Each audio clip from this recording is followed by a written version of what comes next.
আমাদের আজকের অনুষ্ঠানের যিনি উদ্বোধক, জাতির শ্রেষ্ঠ সন্তান বীর মুক্তিযোদ্ধা শোকপুর উপজেলা বিএনপি সংগ্রামী সভাপতি জনাব শাহজাহান সাধু সাহেবকে খেলার উদ্বোধন করার জন্য এবং উদ্বোধনী বক্তব্য দেওয়ার জন্য বিনয়ের সহিত অনুরোধ করছি।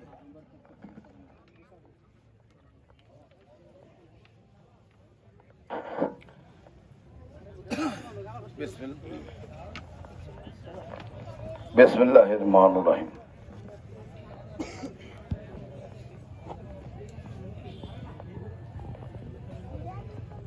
সখীপুর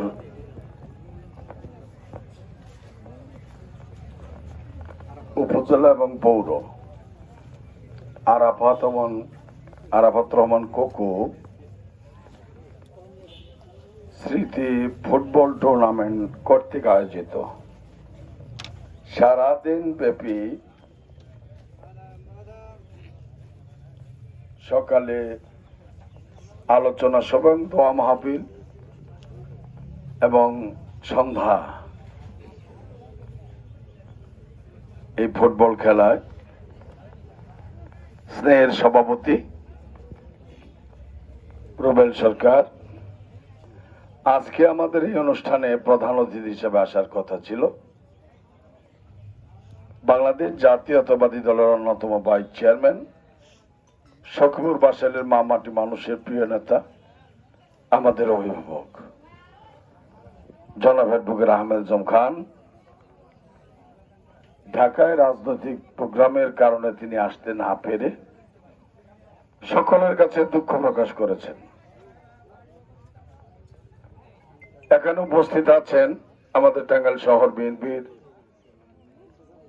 বিপ্লবী সাধারণ সম্পাদক, আমার অত্যন্ত আদরের স্নেহের ভাতিজা এজাজুল হক সবুজ, আমাদের টাঙ্গাইল আরাফাত রহমান কোকো পরিষদের আহ্বায়ক জুবায়ের আহমেদ, সাধারণ সম্পাদক ফারুক আহমেদ, অন্যান্য নেতৃবৃন্দ, আরাফাত রহমান কোকো আমাদের সাবেক রাষ্ট্রপতি শহীদ প্রেসিডেন্ট জিয়াউর রহমানের অত্যন্ত আদরের ধন, দেশনেত্রী, তিনবারের সাবেক প্রধানমন্ত্রী দেশনেত্রী বেগম খালেদা জিয়ার আদরের দুলাল, আমাদের আগামী দিনের রাষ্ট্রনায়ক দেশ নায়ক তারেক রহমানের অত্যন্ত স্নেহের ছোট ভাই, প্রয়াত আরাফাত রহমান কোকো স্বৈরাচারী হাসিনা সরকারের জুলুম, অত্যাচার, নিপীড়নের শিকার হয়ে মৃত্যুবরণ করেছেন। আজকে তার 86তম না 56তম জন্মদিন। আজকের এই দিনটি আমরা গভীর শ্রদ্ধার সাথে স্মরণ করছি। আরাফাত রহমান কোকো অত্যন্ত অল্প বয়সে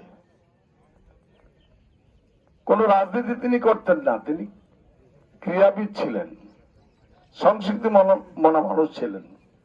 তিনি সকল সময় সংস্কৃতি, খেলাধুলা নিয়ে ব্যস্ত থাকতেন। কোন রাজনীতি না করেও রাজনীতির শিকার হয়ে তাকে মৃত্যুবরণ করতে হয়েছে। আমরা আজকের দিনে তার আত্মার মাগফিরাত কামনা করে আমার বক্তব্য দীর্ঘায়িত না করে মহান আল্লাহ রাব্বুল আলামিনের কাছে আমরা আজকের দিনে এই শপথ নিব, আল্লাহ রাব্বুল আলামিন যেন আরাফাত রহমান কোকো যে ইচ্ছা, যে আকাঙ্ক্ষা নিয়ে এই ক্রীড়া সংগঠন সৃষ্টি করেছিলেন। আজকের যে আরাফাত রহমান কুকু স্মৃতি পরিষদ আছে, তারা যেন তার সেই আদর্শ বাস্তবায়ন করতে পারে, আজকের দিনে আমাদের সকলের সেই শপথ নিতে হবে।